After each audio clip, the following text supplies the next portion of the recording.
Ange, Rob and Robbo. Streaming live across the globe, Angeli Rao, Rob McKnight, and David Robinson. Ange, Rob and Robbo. News, entertainment too. It's the Ange, Rob and Robbo. Ange, Rob and Robbo Show. Welcome to the Ange, Rob and Robbo Show. Hello there and welcome to the Ange, Rob and Robbo Show. It's so great to have your company on this Tuesday. Guess what? David Robinson's in the house. Hello, Robbo. Hello there, in the house. I don't mind that. Who's this cool brew? Did I say cat? in the house? I didn't mean to No, say you didn't, in the but house. Yeah, no, you did say in the house, but I thought I'd kind of urbanise you a bit more. Yeah, I don't know if I can say urbanise. Yeah, move on. Yeah, funk it up. Funk it. Thank you, Ice-T. Or Milli Vanilli. But unfortunately, Ange is sick. And so we've had to pull this bloke in to fill her place. Oh. It's Jason Rose. Hello. It's the annoying guy. Thanks for having me, guys. Jason, we all think it, but please don't call Rob that. We don't call it to his face, for goodness sake. Yeah, okay, won't say it to his face. But thank you for having me. I'm very excited. That'd make a nice change. Sorry, Robbie. Yeah, sorry. Guess what? Natalie Barr is in the house. She is coming on the show a little bit later. Jason will be doing double duty with his entertainment report. And boy, there is a lot to discuss, a lot going on in the world of entertainment. It is a very, very big show. So why don't we get into it with our hot button issues like we always do? And it has been the big issue on everyone's minds. There is an undeniable problem with the culture within our parliament in this country. Explosive allegations and investigative journalism have exposed a toxic environment, particularly when it comes to the treatment of women. So how do we move forward? In an opinion piece for The Australian, Janet Albrixton has proposed 10 ways to fix the culture in Canberra. Her suggestions included regular work hours, proper lunch breaks, and uniformity in the protocol involved with reporting. She also wants to see question time reformed into a civil and meaningful conversation, and the banning of alcohol, even breath testing and drug testing workers to end the boozy culture. Sorry, I had to giggle at your last one there. Yeah, look. There'd be no one left in the building. No. Canberra. If they banned booze, Robbo, wouldn't Manuka restaurants go out of business? Yeah, you're right. They would just go somewhere else. Look, I don't think it's about banning alcohol, but I think it's about having more rules in place, which is what Janet is saying there, to have more rules, a uniform idea in place that this is not acceptable. Now, we all know that there are plenty of boozy nights and boozy events in Parliament House. I don't think we should take away from that. I think, they, for the most part, they work really hard, that they should be able to start doing that. The moment we start sanitising politicians too much is when we go further along. And already, I think, some politicians are guilty of, well, not really being human. And I don't mean that in a funny way. I just mean it in a kind of removed kind of way. We still want our politicians to be people. I think there are a lot of great ideas here for Parliament House. Look, Rob, it requires leadership. Now, there is an ego with politicians. That's fine. That's the way they got into that building in the first place. You need a really strong leader in order to elicit the kind of change that we're talking about, that kind of comes into all of these entitled people and saying to them, well, it's just got to change. It's 2021. Read the room, look at the people, look at what they're saying. This is not me bashing Scott Morrison at all. I just don't think that we have the leader in place who A, wants to take responsibility for the House, and also B, has the guts, the determination, or even the want to make those changes. Look, I actually think booze breathalyzers in Parliament House and drug tests. I'm all for testing our politicians. If you want to stand there and say that drugs should be illegal and not go down the path that many Australians want, get drug tests every week, because I know for a fact many politicians would not pass those tests. So let's get honest. The drinking thing outside of work hours, I don't think you can control that. Drinking in Parliament House, maybe. I think there's some validity to that. But we also, as the world changes, we also need to look back and think about the appropriateness of who we drink with. And I do think there's the possibility that people in senior positions across the board should not drink with junior members of staff. And I include myself in that. Robbo, we would have drinks at Studio 10 and we would go out, and I look back on that time now and think we should not go down that path. There needs to be a fine delineation between the boss and the workers. Yeah, which is true. I think it's great that we're looking back on those times now and going, well, okay, that's not appropriate now. But, at the time, it seemed all right. Do you know what I mean? I'm trying to say... Yeah, we were yes, bonding. absolutely. We were a team. We were all pushing each other. Yes. We were all having fun. But and Jason, I think my point with that is that we move on from that. Yeah, I do disagree with it. I mean, I think, culture, Robbo put it correctly, it's about leadership, and, culture in any organisation comes from the top. So, to have amazing culture, that comes from leadership, and that comes from, instilling amazing culture from the top down.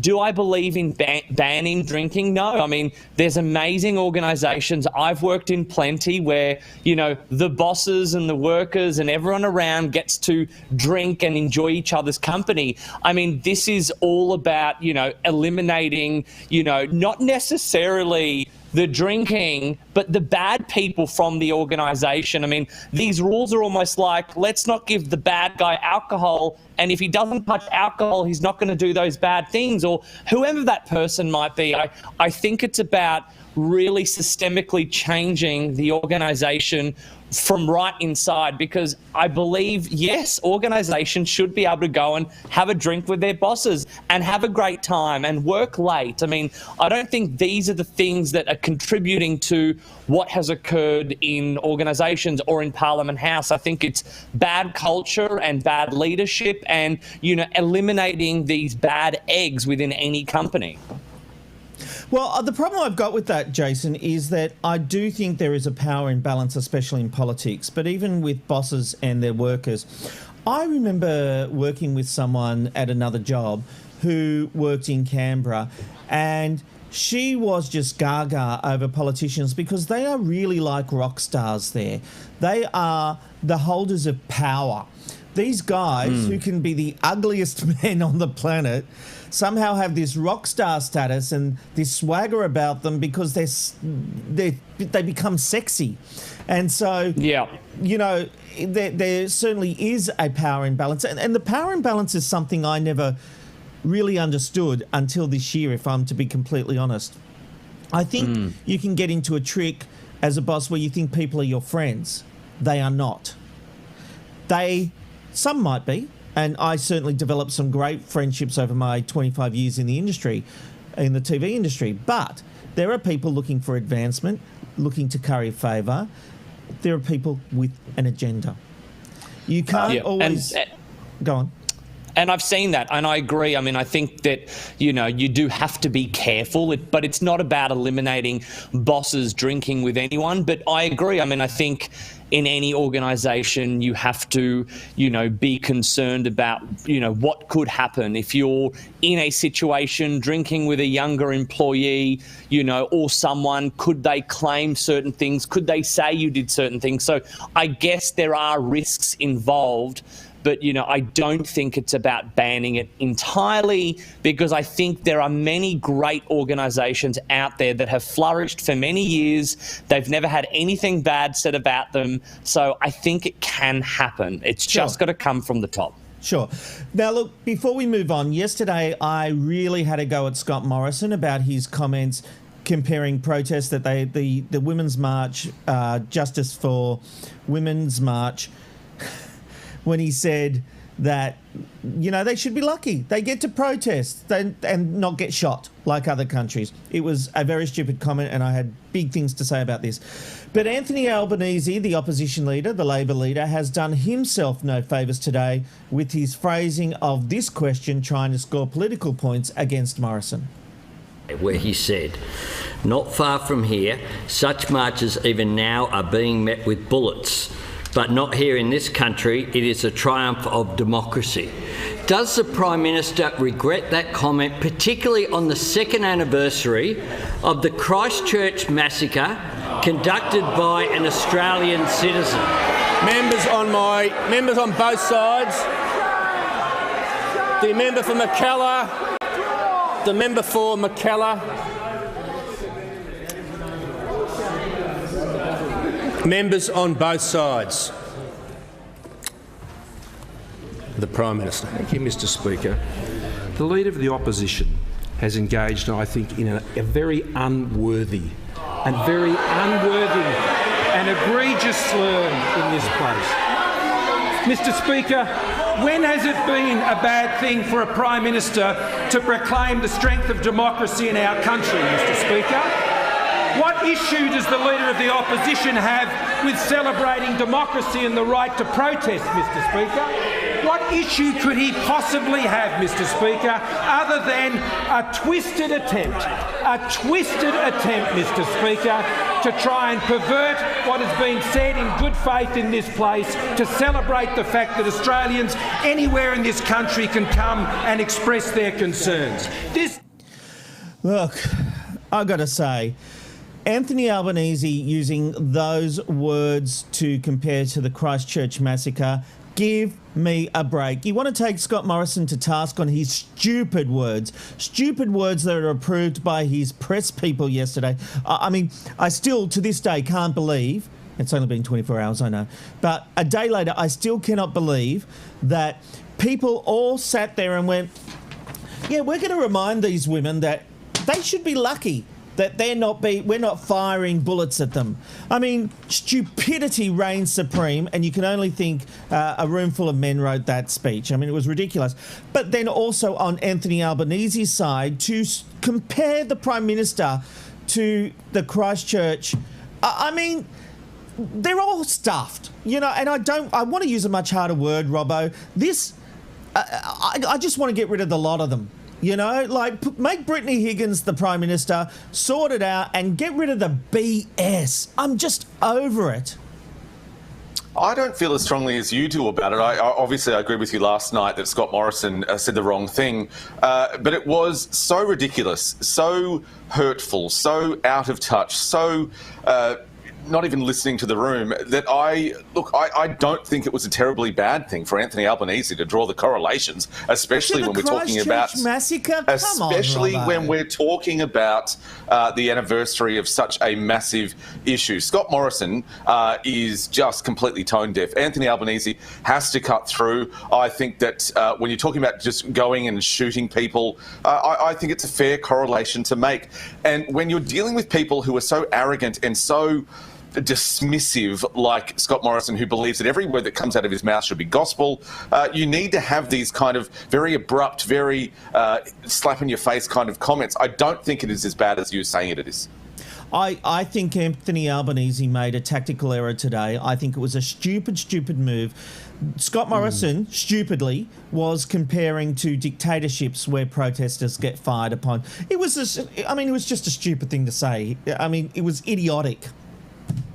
But I don't think Anthony Albanese comparing Morrison's words to the Christchurch shooter bears any resemblance, and to me gave the Prime Minister the upper hand. Jason, I'm going to give you the last word before we move on. I'm going to agree with you, Rob, and I'm sorry, Robbo, but yeah, I think it was both. All the comments were appalling, and you know, I think both Scott Morrison and Anthony Albanese, it was completely tone deaf. I mean, it was inappropriate, but I did feel it was even more inappropriate for Anthony Albanese to somehow compare it, you know, to the massacre in Christchurch. I mean, I think that was just, it was outrageous, and it shouldn't have been said. Yep. Who brought up bullets first? That's my final comment to you. Who brought up bullets first? Who brought up shooting people first? The idiot. He wasn't bringing up a massacre. Morrison over that. He was bringing up what happens in other countries that, you know, don't have the right to democracy and freedom. Not a massacre where people were gunned down in a mosque in New Zealand. I mean, that's completely different than, you know, when people go and protest in other countries and they don't have the right to freedom and to express themselves. I mean, the Christchurch massacre was something that was a murderous act. It was completely different. Yes, of course, I understand that. And look, we're going to change pace a little bit here because I know we're going to change topics. But if you guys want to meet Jason Roses and Rob McKnight, they'll be appearing at Liberal Party fundraisers across the country. Just check the website and you can meet them there. It was a joke, boys. Come on. I'm trying to lighten the mood at the end of it. You know. Okay, let's lighten the mood. In fairness, I am very much a centrist, I have a go at Labor and Liberal. I know you do. I know you do. Yeah, but here's what happens, though, guys. Someone who supports either of those parties hears one comment, they say, "Oh, you're a lefty, Rob. Yeah, true. Or you're on the right." You know what? I'm both. You know, yeah. And you are. You are. It was. I'm not revealing what I am. Oh, we know who you are. We know what you are. No, you don't. We know what you are. No, you yes. All right, let's move on. Because we're still in serious topics. And once again, New Zealand and Australia are finding themselves in a clash over deportation policy.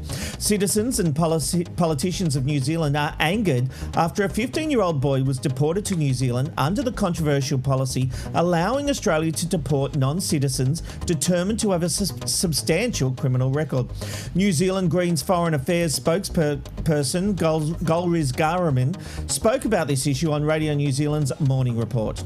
Ordinarily, nations with the rule of law and putting the UN Convention on the Rights of the Child, which actually is domestic law in Australia and New Zealand, you know, it's one of the most universally recognised and enforceable pieces of human rights law, would be to process a child in an effective youth justice system back at home and focus on rehabilitation.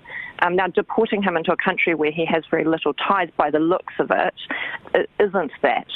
Is Australia an outlier in doing what they're doing here? Yeah, they are absolutely an outlier, and I think that is something to focus on. It's not something that nations who sort of do have a rule of law and a commitment to human rights are doing. And Australia's been an outlier with its, you know, what it calls sort of hardline immigration policies for a long time now. And I think it's time for all of sort of what we call like-minded nations to recognise that Australia is actually behaving like a rogue nation, as we call countries who very consistently flout human rights laws and raise this in our international forums. This comes after a controversy following a Nine News report last week where Australian Home Affairs Minister Peter Dutton described the deportation process as taking out the trash and has since said he makes no apology for having ramped up the program in a dramatic way. Speaking in particular on the issue of the young boy, here's what New Zealand Prime Minister Jacinda Ardern had to say. We've never agreed with the policy, in fact, and so I maintain that position. Again, you know, regardless of the circumstances, when you're dealing with minors, you know, is it appropriate to have them in these circumstances and deported in that way? But look, we will be going back and looking at the details involved here.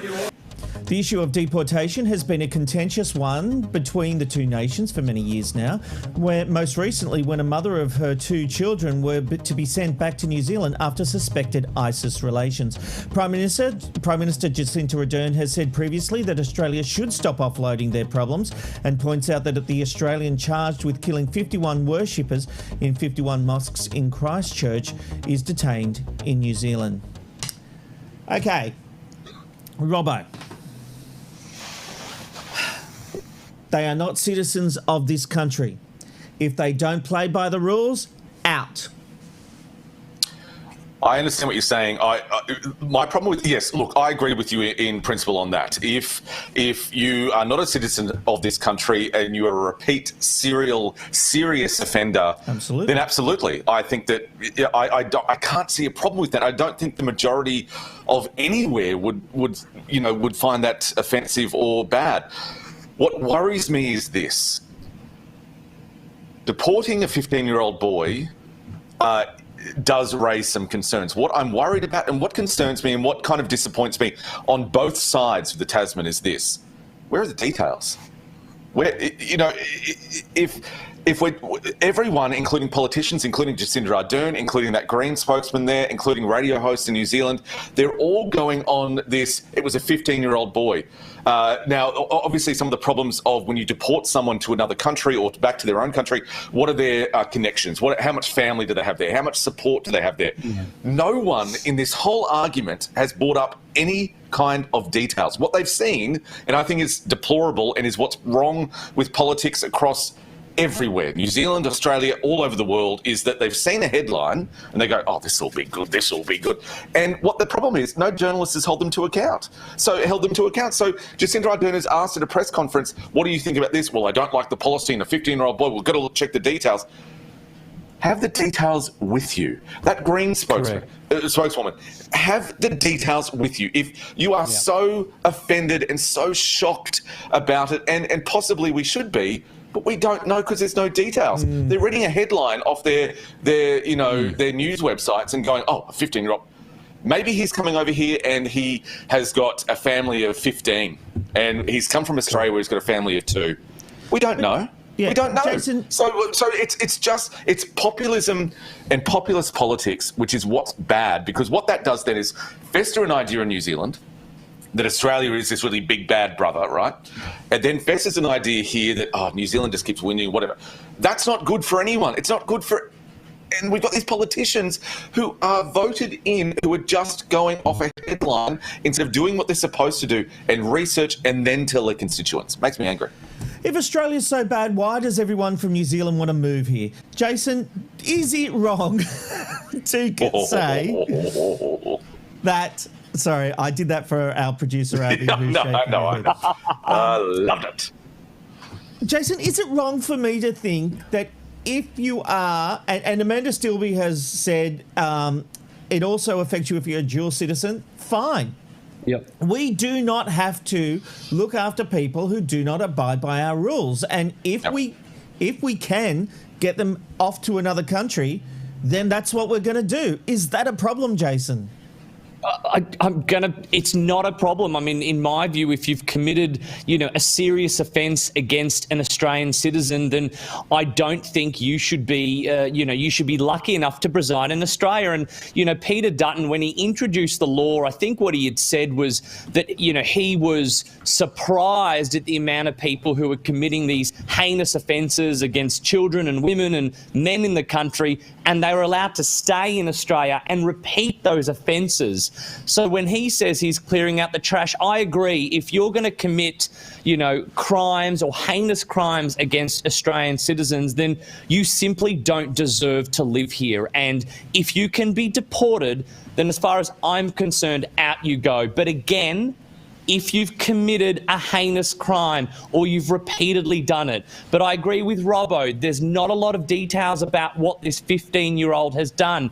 If he's done something really bad and really heinous, then rightfully so, he deserves to be deported. But there just isn't enough details. And I don't know, is that because he's a minor and they can't give out those details? But, certainly I would feel sorry for him if he's been sent to a country where he has no one else, he has no family. But we can't really argue about what's happened because we just don't know enough information. But, as far as what Peter Dutton is doing, if you've committed a crime and you keep doing it, then you don't deserve to live in Australia. I agree. Although I will say, if he's a minor, he's obviously got some skills. So, minors are a needed commodity in this country. So, different minors. Right. My God. Gotcha. Was that a bad joke? Oh, Can that I was say, awful. When I was younger, and I'll be honest, not that young, I'd see, when I'd go into the pub with my dad, and I'd see this sign saying no minors allowed, and I always thought, oh, is it because they're dirty and they're full of coal on their face and things like that? Because I thought they meant minors. Please don't make any more jokes during the show, Rob. You know, my theory is, Jason, if I put out 500, maybe 5 will hit. All right, let's move on, because the Vatican is under fire after it released a statement that said they would not bless same-sex unions. In the lengthy press release, they said that gays and lesbians, as individuals, may receive a blessing if they live according to church teachings. But when it came to the union of such people, they were not so progressive. Included in the statement was, it is not illicit to impart a blessing on relationships or partnerships, even stable, that involve sexual activity outside of marriage, as is the case of the unions between persons of the same sex, to approve and encourage a choice and a way of life that cannot be recognised as objectively ordered to the revealed plans of God. God does not and cannot bless sin. Many were surprised and disappointed by the statement, particularly as it was approved by Pope Francis. Francis is thought to be reasonably progressive on his beliefs in the area, even saying previously that homosexual people have a right to be in a family. Jason, this is the Catholic Church. This is their beliefs. Isn't it fair enough?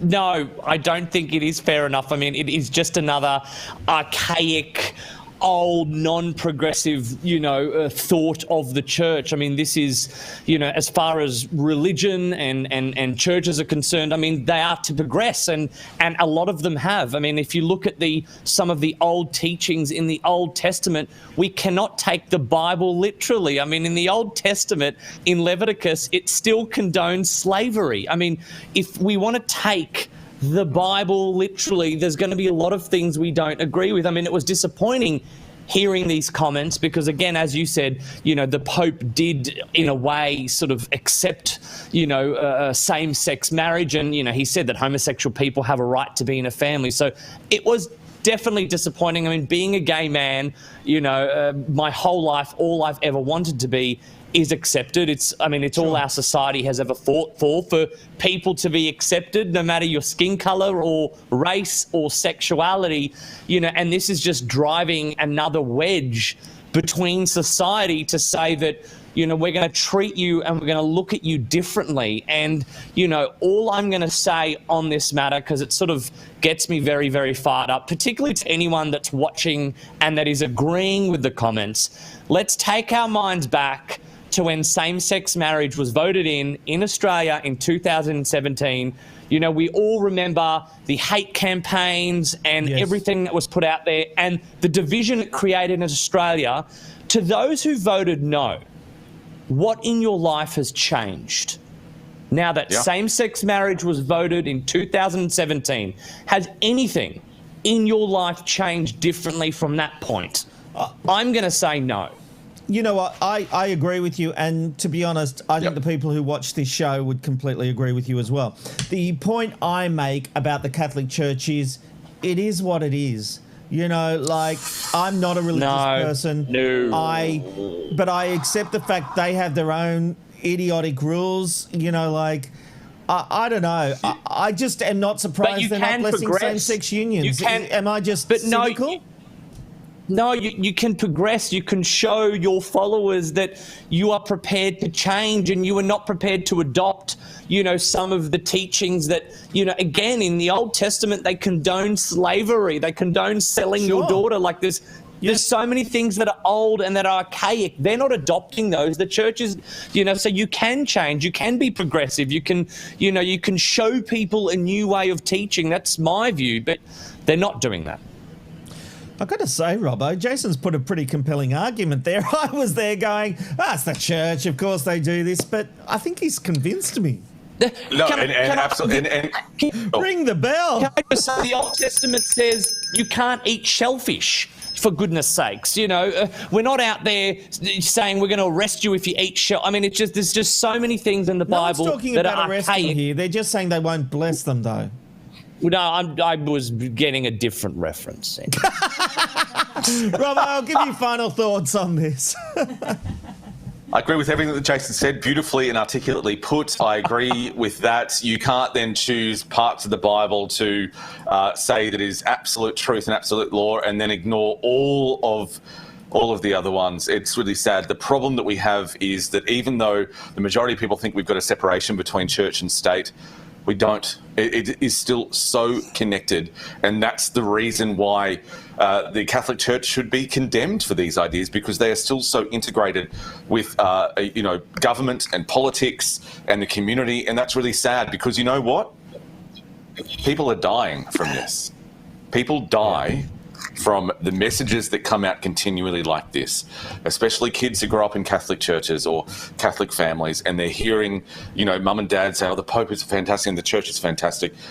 And that kid or that young person goes to bed going, I'm wrong and I'm bad. People are still dying. How this is not an international tragedy more than what it is beyond me. The Catholic Church and any religion that condemns people for being a little bit different should be ashamed of themselves. Yeah, look, I couldn't agree more with that. But here at the Church of the Ange, Rob and Robbo Show, everyone is welcome, because all the hosts here, including Jason Roses, we're all a little bit different. We're not on. We're not in the middle, are we? So you're all welcome here. That's for sure. That's right. Broad all church. Right. Moving on to this very important topic, because Married at First Sight's Bryce was the subject of online scrutiny last night over one part of his body, his nipples. After a scene aired of Bryce shirtless in bed and talking to camera, many made fun of his nipples, calling them tiny and red, and requesting he put his shirt back on. Here's some of the footage. It's just... I just get frustrated because it's like they don't see both sides of the argument. Probably came across like a bit of a brat. And to be fair, you know what? If that's the way it came across last night, that's who I am sometimes. Okay. Some comments went as far as to say that Bryce without a shirt is all the contraception they need, and they were abnormal. All right. One, it's weird now that we're allowed to body shame people still, but can I tell you a secret? His nipples are bigger than mine. Jesus there. Wait, I've seen your nipples. You know what? It's one thing. I've seen your nipples. I've seen his nipples. Together? I don't ever want to see Rob's nipples. That to me is just, it sounds like a nightmare. I don't want to see Rob's Cut him nipples. off. Come on, Rob, you've got the power. Cut him off. Go to 2 boxes. See you, Jason. Thanks for coming, mate. You don't offend the host of the show. Get out of here. Then your mic can be turned off 30 seconds in every night, Robbo. I just don't want to see his nipples. I don't want to see anyone's nipples on TV. I don't even have nice nipples. I don't believe that. But seriously, I have nipples the size of 5-cent pieces, and I've always been embarrassed about them, and when I hear Bryce getting attacked on his nipples, it triggering. Yep, it's triggering. This is what's wrong with the world. The whole world's gone to the dogs. I can't believe we're talking about the man's nipples. Like, what is going on in the world?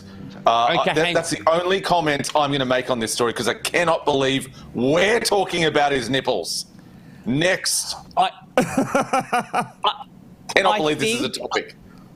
I know. I think a lot of the comments, a lot of the backlash he's getting is how he has been behaved on the show.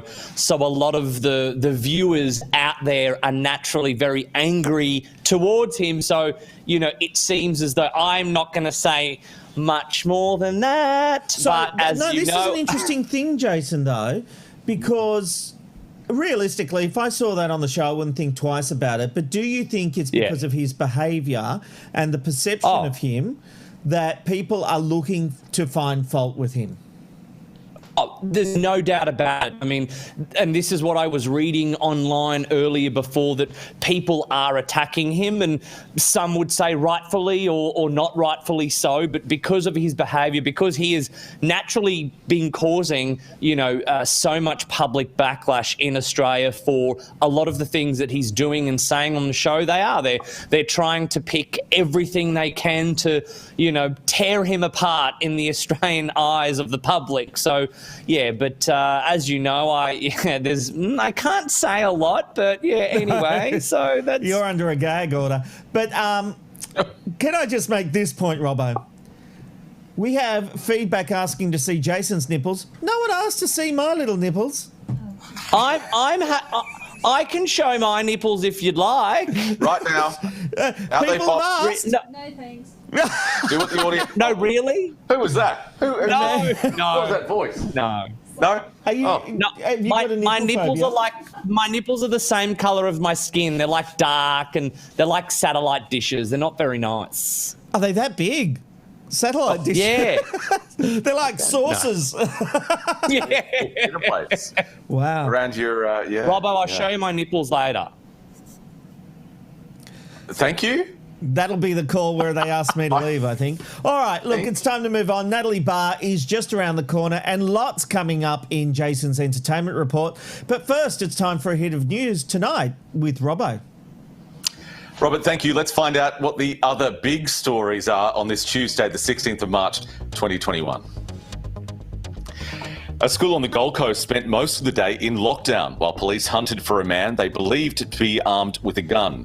What started as a domestic violence dispute resulted in parents being unable to collect their children from Ormo State School for most of the day, with claims the man wanted to terrorise his ex-partner.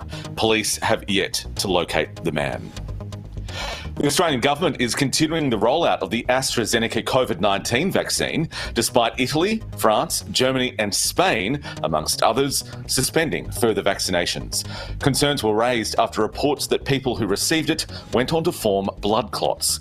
But the World Health Organization has played down these reports, and Treasurer Josh Frydenberg says there is no evidence yet to confirm a link between clotting and AstraZeneca. Victorian State Opposition Leader Michael O'Brien has survived a spill motion brought on by Shadow Minister Brad Batten. Batten lost his bid to replace O'Brien as Liberal leader, securing only 9 votes out of 31.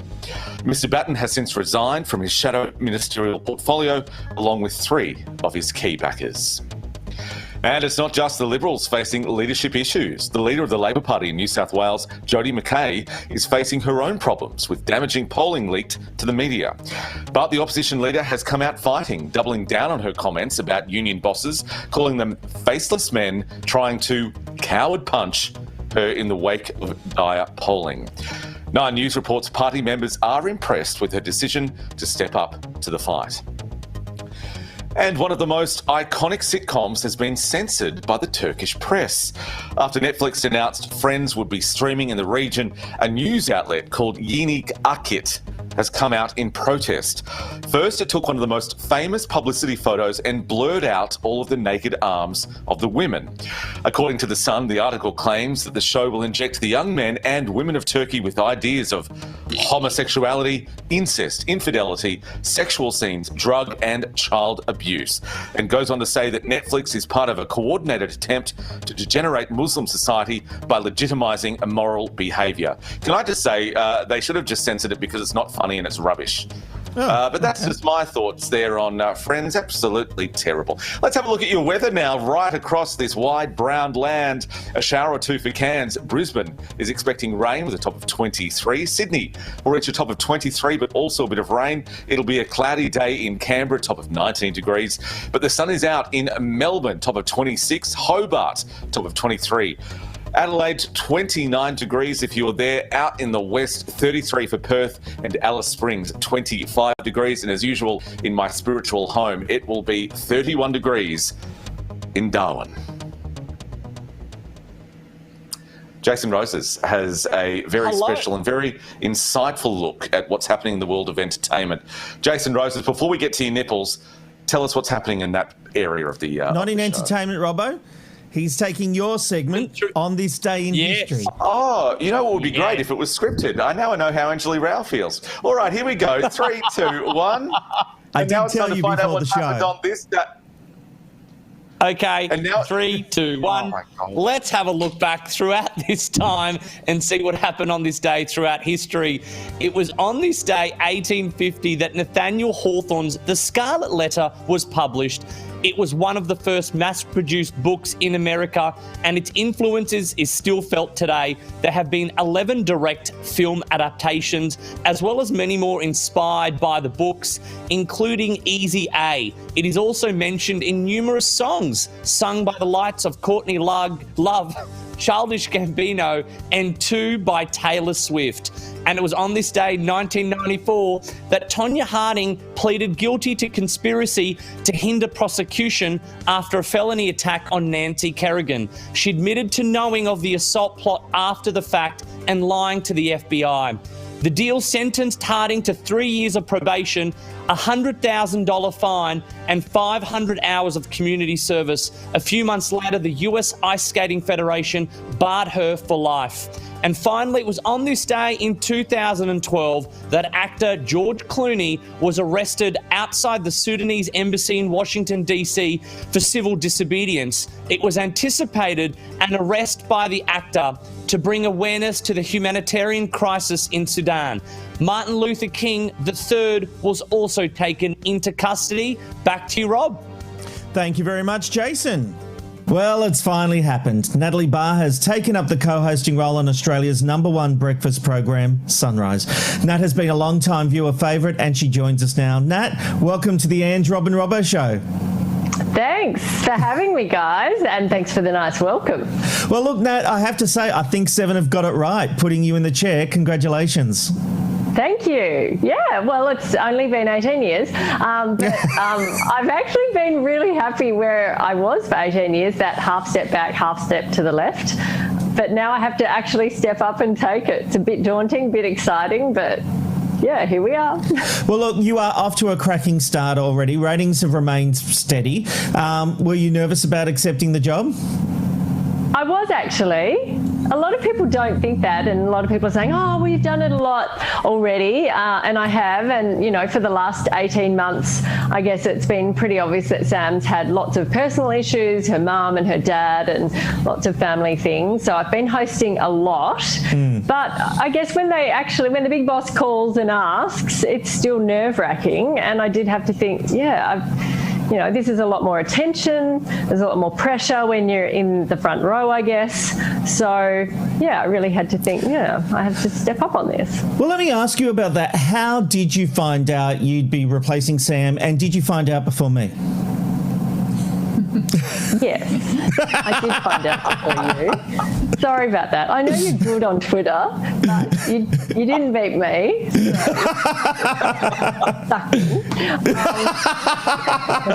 I didn't think I'd beat you, but how did you find out? How did that phone call or meeting go?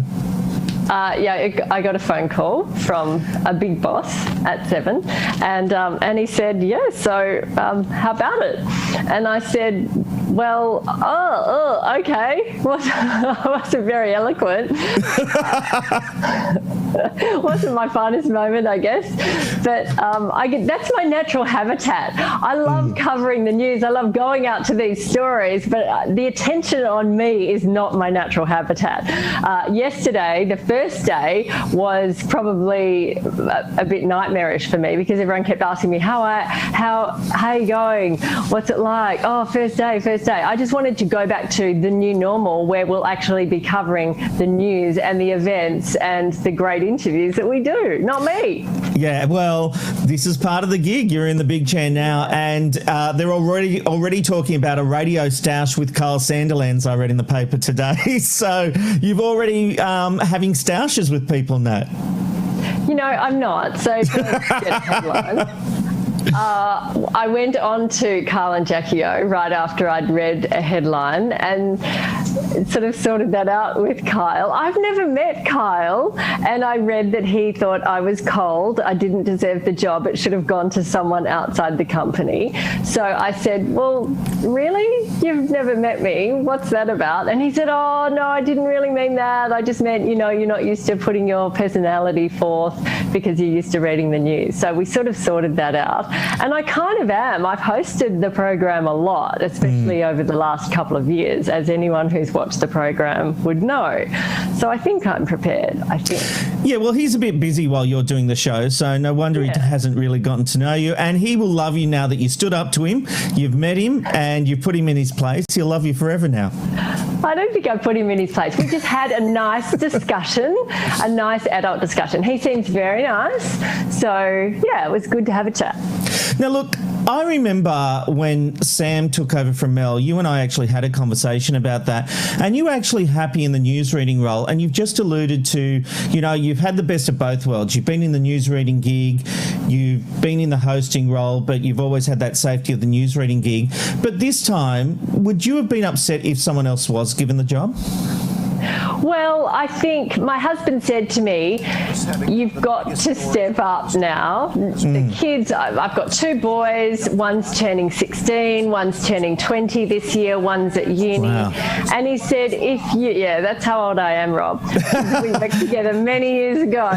And he said, how would you feel if you say no and someone else is sitting there and you know you can do this, you've done it a lot. So really think about it before you say yes or no. And of course the answer was yes, because I know I can do this job deep down, and I've done it for a lot of years and I've had a lot of practice. And so the answer had to be yes. Well, we're seeing you there throughout your history. This was a lovely montage that Sunrise showed yesterday. And it's funny you mention your kids, and my reaction was because I remember you coming back from maternity leave early to do a promo shoot with me.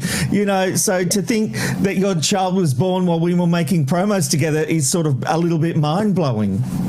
Yes, I think that was when we moved into the building that I'm standing in now. That's right. In at Martin Place. So that was Hunter. He's turning 16 in June. So we've been in, and I wasn't pregnant when we moved into this building. So we've been here obviously over 17 years. And it's scary when you look back at that amount of time that's passed, isn't it? Yeah, absolutely. And how do you feel about the fact that you're moving out of that building soon? You'll be out of Martin Place and back in the Channel 7 building at Everleigh. Yes. Well, I've never worked there, of course. Before we came into the city of Martin Place, we were out at Epping, and I was there. I was on the road as a journalist working for the 6pm news for about 8 years before I joined Sunrise. And I think, this is a fantastic spot in at Martin Place, right in the middle of the city, and we've been able to utilise the plaza to do so many things. Look, things did change a bit after Lint. That was a pretty awful time. I mean, it was a horrendous time for so many families, and Australia watched how horrible it was. But this has been a great spot to broadcast from. But it'll be a new era. It'll be a new studio. They're going to revamp that whole building there. So, we'll turn over a new leaf, I guess. Look, as you say, since Lint, it does feel like the show has moved on from the days of the plaza with all the stuff that happened out there. It's a different world now. So I don't think there's going to be any major loss. But look, yesterday on the show, Sam Mack made a joke about narcissists and psychopaths, and I'm very supportive that there are a lot of those in the industry. Pointing at myself too. You shut that down pretty quickly. Is it your intention to change the tone of the show and not be so combative? Well, I have grown up with the people at 7.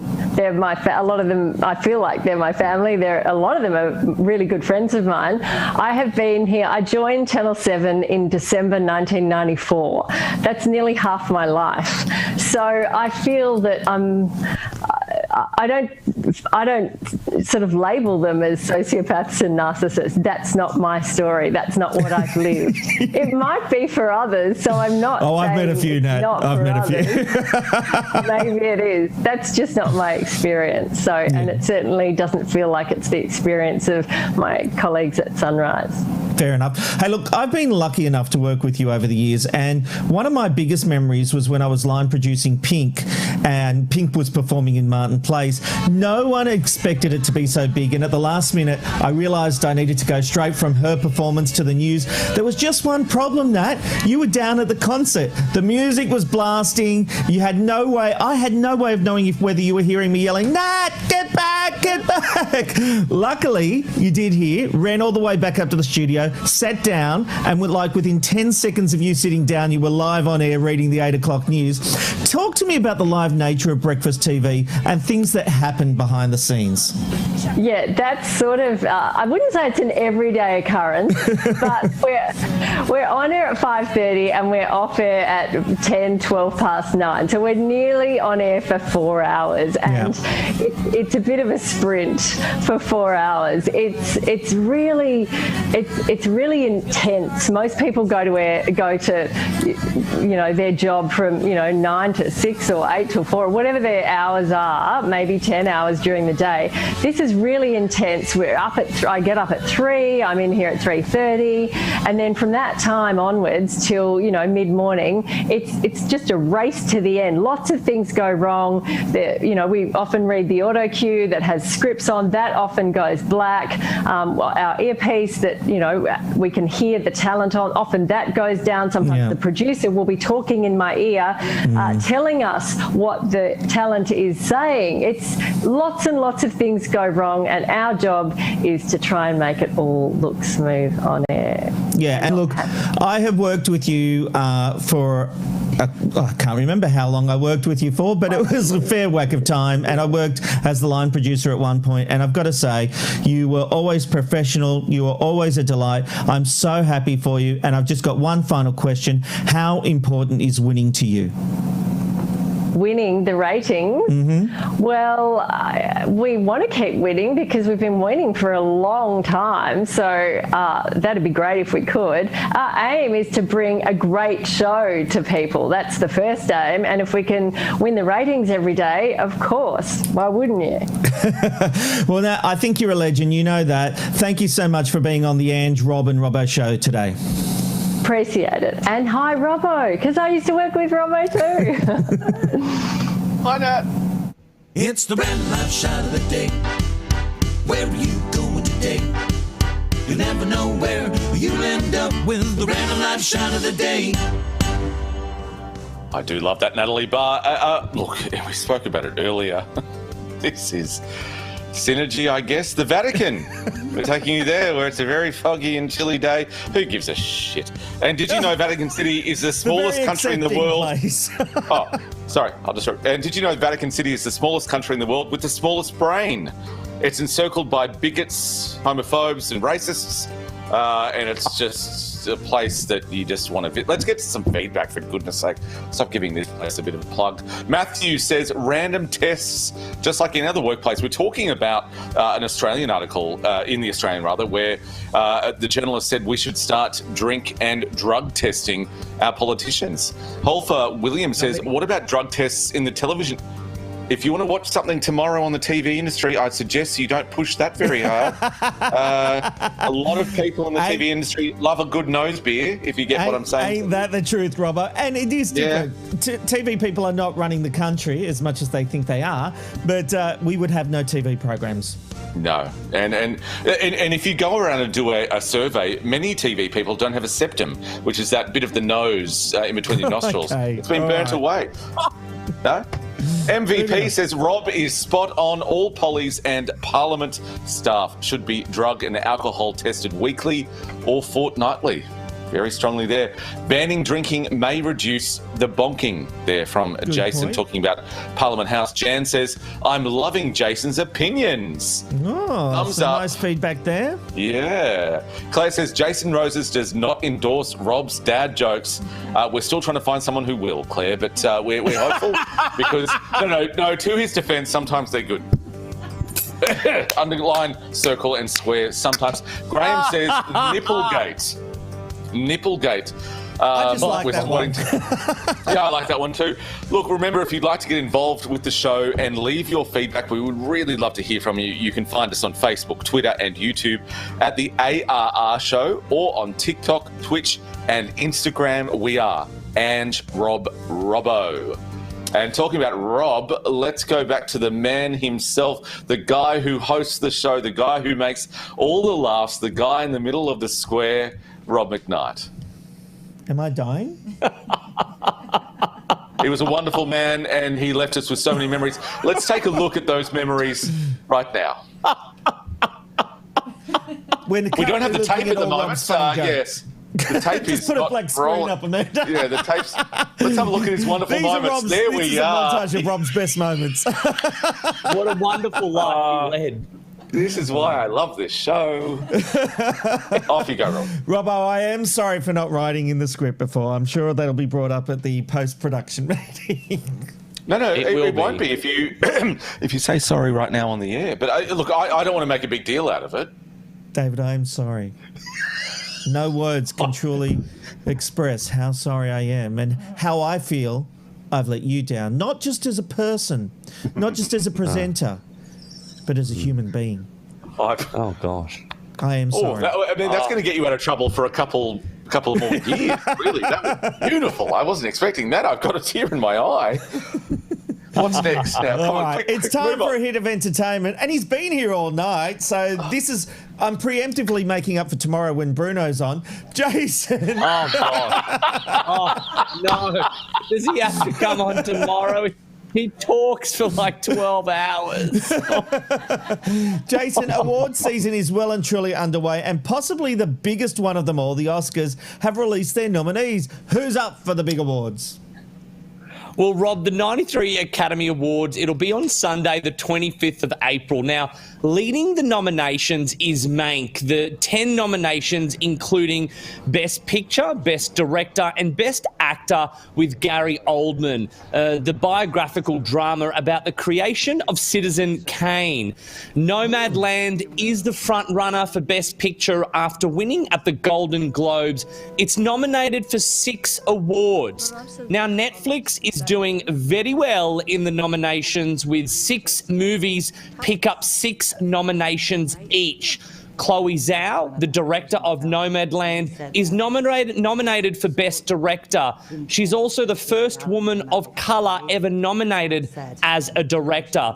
Also the first woman to receive 4 nominations in a single year. As I said, Netflix did very well, and streaming services in general. Now, Ma Rainey's Black Bottom earned nominations for Best Actor and Actress with the late Chadwick Boseman and Viola Davis. Amazon's Prime picked up some nominations, including Borat's subsequent movie film, which has 2 Best Supporting Actress and Best Adapted Screenplay. What? And of course, the biggest category.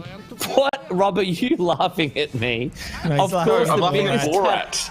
I'm laughing at Borat. Oh, Borat. I'm like, what have I said that's wrong? And of course, the biggest category is Best Picture, and the 8 nominees are, ready, drum roll, The Father, Judah and the Black Messiah, Mank, Minari, Nomadland, Promising Young Woman, Sound of Metal, and the trailer of Chicago 7. Yeah, I want to see the trailer of Chicago 7. That looks like a good movie.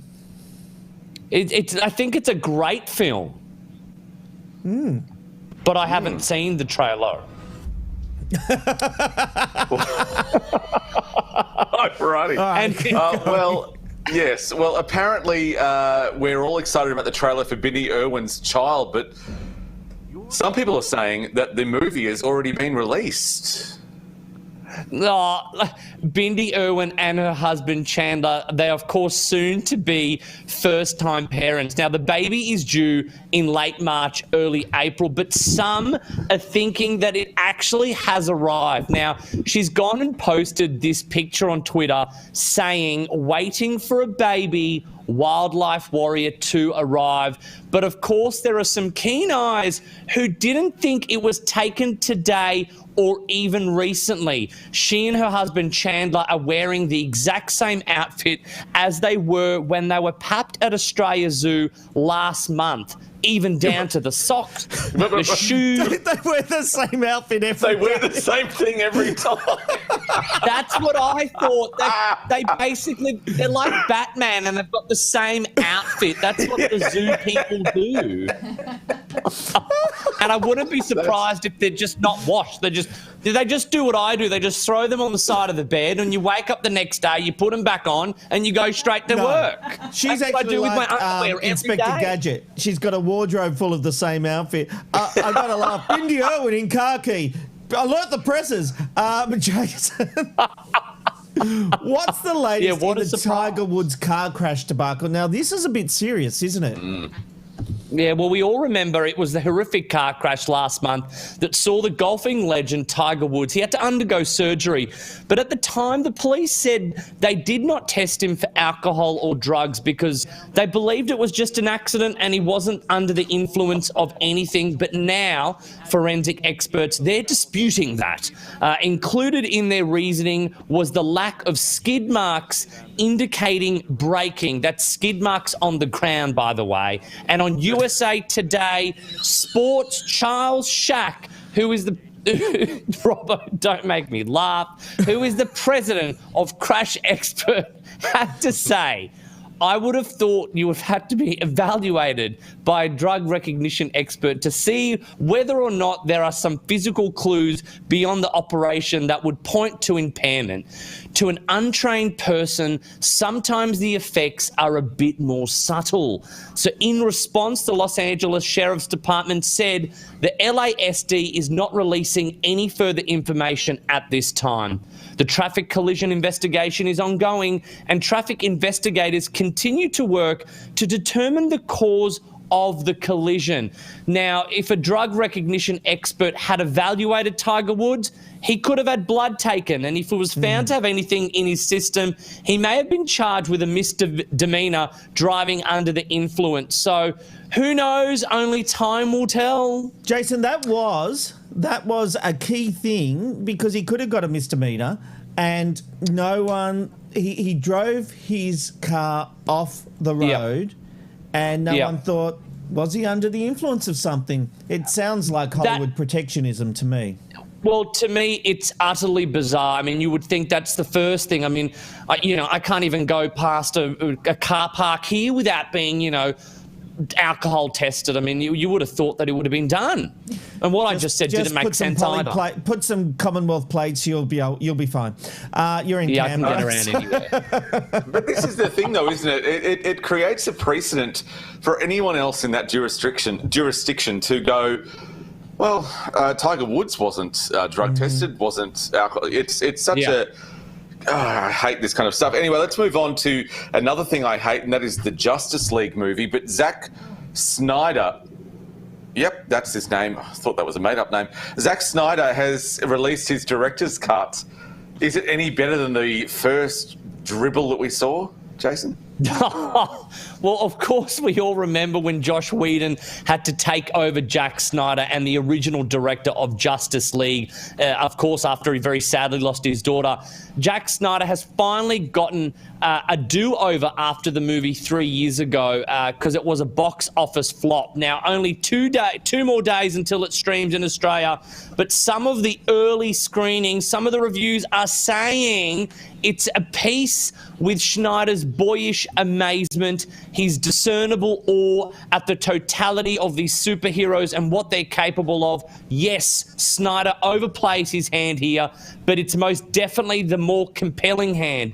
This is a director unmistakably reclaiming his territory. Blige Ebery also reviewed it for Vulture, and he said, there are times when you're convinced it's entering the final act only to realise there are still 2 more hours to go, but lose all these melodramatic cold caresses and oversized, my God, can these people who review stop making fancy words? And you'd lose what makes a film special.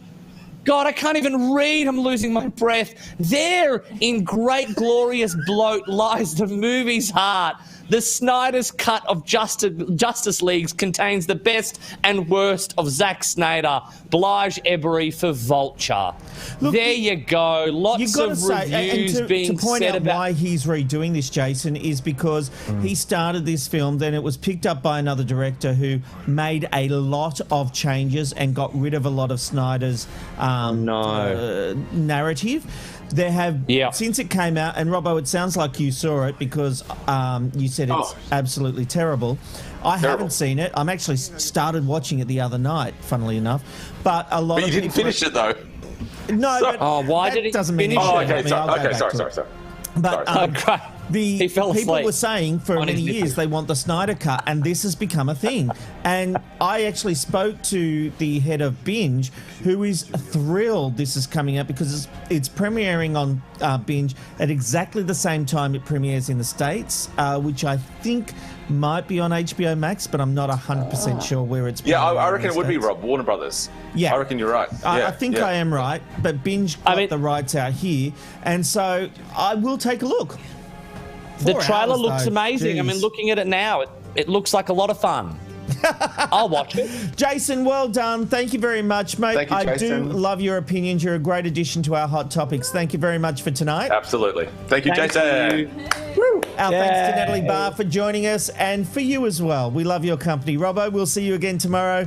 Have a good night, Australia. It's good night from McKnight and the Ange, Robin, Robbo team. Bye. See Ange, Robin, Robbo, Ange, Robin, Robbo, Robbo Show.